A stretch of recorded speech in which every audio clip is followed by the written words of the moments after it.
4,000. 4,000, wala akong pambili.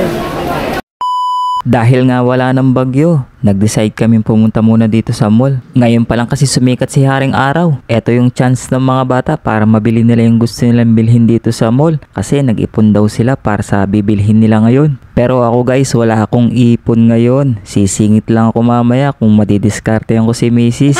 Alam nyo ba guys, pag nagpupunta kami dito sa mall, pinag-uusapan na namin kung saan kami pupunta. Kunwari may bibilin kaming damit, kung saan damit ang gusto namin, doon lang kami pupunta. Hindi na yung iikutin pa namin yung buong mall para magtingin-tingin pa ng ibang brand. Tulad ngayon, gusto nilang bumili ng sapatos nila. Ang sabi ko, sa Dep Store na lang kami bumili. Kasi nandun na lahat yung brand. Tapos kung gusto nilang damit, nandito na rin lahat. Hindi na yung palipat-lipat pa kami ng mga butik para mamili lang ng sapatos or damit. At syempre, nadaanan namin itong mga paborito naming mga sopa dito. Kaso hindi namin mabili-bili ni Mrs. dahil nga sobrang mahal ng mga sopa. Kailangan ko muna maging kontraktor bago ko mabili yun. At nandito na nga kami sa mga bilihan ng mga sapatos guys. Dito na sila pipili. Syempre usapan namin kung ano yung inipon nila. Ganun lang yung presyong dapat nilang bilhin. Pero kung konti lang naman yung kulang dun sa naipon nila, dadagdagan na namin. Ang unang pumili nga ng sapatos na bibilin itong si Bunso. Itong si Bunso hindi naman talaga siya namimili ng mga brand.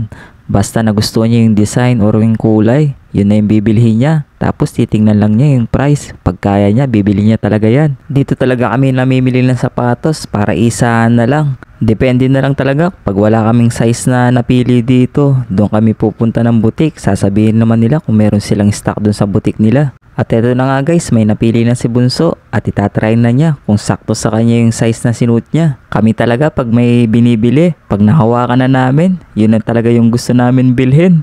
Hindi yung papalit-palit pa kami ng mga sinusukat. Buti na lang nasa 2,000 lang tong sapatos tapos may discount pa ng 10%.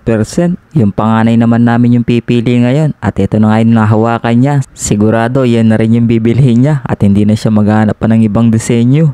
At habang kinukuha nung staff yung size na gusto ng anak ko, eto nagtingin-tingin muna ako ng mga sapatos dito. Kahit hindi naman talaga ako bibili, nagaganda lang ako sa mga ganitong klase ng sapatos. At nung may nagustuhan nga akong isa, sinukat ko lang naman to kahit wala akong medyas, hindi naman ako pinagalitan ng mga staff. Ang pagkakamali ko pa, hindi ko pa tinignan yung presyo, sinuot ko na. Ay bagay. Bagay. 4,000. Oh my God. 4,000, wala akong pambili. Bagay pa naman sa akin. So better luck next time na lang ako talaga. Mag-iipon muna ako ulit. So pagkatapos ngang isukat ng aking anak at nagustuhan naman niya yung pagkakasukat, okay na daw sa kanya to. Kahit kulang yung pera niya, sabi namin okay lang, dadagdagan na lang namin. Paminsan-minsan lang naman ito. Tsaka yung usapan kasi namin, hanggang Christmas na tong gamit nilang biniling sapatos. So kami naman ni Mrs. tuwang-tuwa kasi makakatipid talaga kami sa Pasko. Speaking of Christmas, eto't nadaanan namin itong mga binibenta na lang mga pang-design sa bahay ng mga Christmas design, no? Ang dami at ang gaganda guys. Kaso nga lang, maganda rin yung mga presyo. Pustahan tayo guys, yung mga buhaya sa gobyerno. Ganito rin yung mga disenyo ng mga Christmas tree nila sa bahay, di ba? Paano ba naman yung tax natin yung pinambibili nila? Bato-bato sa langit, ang tamaan ay huwag magalit. Kami din naman merong Christmas tree sa bahay. Ang kaso nga lang 150 pesos lang yung bili ko doon. Paglabas nga namin ng Dep Store, bigla akong naisipang pumasok dito. Baka dito, madiskartehan ko si Mrs. kung bibili niya ako ng damit. Alam naman niya kung anong kulay ang gusto ko. Lagi na lang puti yung gusto kong kulay. So eto na nga guys, at may napili na akong simpleng damit na kulay puti. At syempre, naka-sale dapat yung bibilhin ko. Ayan, 1,090 yan. Ngayon, 800 na lang. Kaya tinry ko na rin dito sa fitting room. Ang kaso, binigyan pa ako ng isang kulay nung staff, kulay black. Kaya sinuot ko na rin yun. Pinakita ko nga kay Mrs. at approve naman sa kanya. Syempre, kasi siya yung magbabayad. Tapos, ang sabi ko, try ko yung black kung magustuhan din niya. At tinignan niya nga kung gusto ko rin yung black. Ang sabi ko, okay din yung black. So, pinapipili niya ako kung anong gusto kong kulay. Ang sabi ko, ikaw ang magdesisyon kung anong gusto mong kulay sa dalawa. At doon ko na nga naisan si Mrs. Ang sabi niya, sige, kunin mo na yung dalawa. Pampasko mo na yan. Hindi lang pala ako yung humirit, pati si Bunso, humirit pa ng jacket. Sabi ko kay Bunso, sige, humirit ka habang nakamood si Commander. So inabot na nga sa akin ni Mrs. yung kanyang pitaka at ako na daw yung magbayad. At dito ko na nga naisan si Mrs. Baka bukas ang ulam ko nito itlog na lang din. Paglabas nga namin dito sa butik, ang sabi ng mga anak ko, kain muna kami ng merienda. Ang sabi ko sa kanila, try namin magpiling mayaman kung ano yung piling naman kumakain ng mga sosyal, kagaya ng mga anak ng mga congressman at mga kontraktor. Pero syempre, kunwari lang yun, titignan pa rin namin yung presyo kung kaya namin or hindi. Madalang lang din kami lumabas kasi, kaya itotodo na namin ngayong araw. Ay, itong tatlo, tapos Ilang carbonara?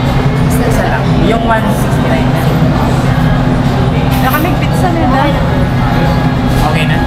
Hindi na po nag-anos na. Ilang kulang po. Wow! Iisip na yung gastos. Uy, ba?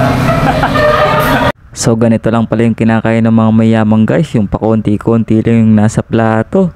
Pero kahit konti itong nasa plato namin, masasarap lahat tapos nakakabusog din.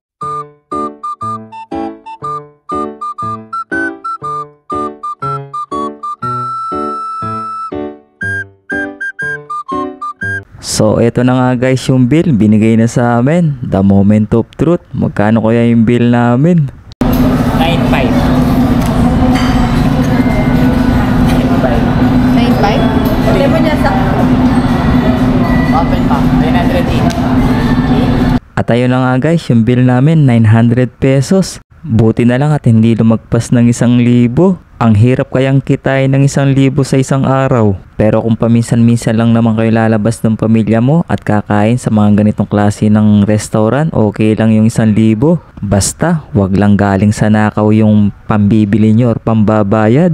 At bago nga kami umuwi, eto, dumamo na kami sa paboritong pabango ng mga anak ko. Hindi nila alam, ito rin yung paboritong pabango namin ni Mrs. Nung mga binata't dalaga kami, na kapag naubos mo, pwede mong iparefill sa kanila. Pagkatapos namin bumili ng pabango, pinatempered namin saglit itong cellphone ng anak ko. Bali 3 oras lang kami dito sa mall guys. Sana nagustuhan niyo rin yung pamamasyal namin dito kahit saglit lang. At kung bago ka pa lang dito sa page ko, paki-follow naman yung aking Facebook page at paki-subscribe sa aking YouTube channel para lagi kang updated sa aking mga mini vlog. I-comment mo na rin kung taga saan ka para alam ko kung hanggang saan umabot itong ating mga videos. Alright, hanggang dito na lang. Bye-bye!